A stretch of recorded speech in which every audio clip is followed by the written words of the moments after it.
నమస్తే welcome to view point. బంగారానికి మళ్లీ రెక్కలు 1.5 లక్షలకు చేరువ. దేశీయ మార్కెట్లో బంగారం వెండి ధరలకు మళ్లీ రెక్కలొచ్చాయి. ఇరాన్పై అమెరికా దాడులు, ద్రవ్యోల్బణ భయాలతో ఈ లోహాలకు గిరాకీ ఏర్పడింది. దీంతో వీటి ధరలు పెరుగుతున్నాయి. హైదరాబాద్ విపణిలో బుధవారం ఉదయం 10 గ్రాముల మేలిమి 24 క్యారెట్ల పసిడి ధర 1,49,400కు చేరింది. క్రితం రోజుతో పోలిస్తే దాదాపు 2,000 పెరిగింది.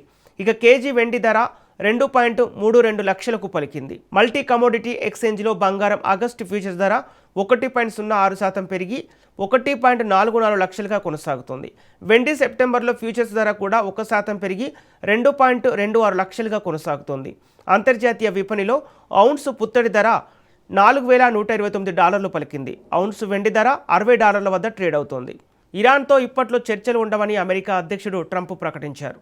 మరోవైపు పశ్చిమాసియాలో ఉద్రిక్తతలతో చమురు ధరలు బగ్గుమంటున్నాయి.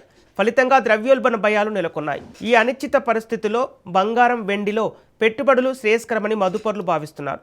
దీంతో వీటికి డిమాండ్ ఏర్పడింది.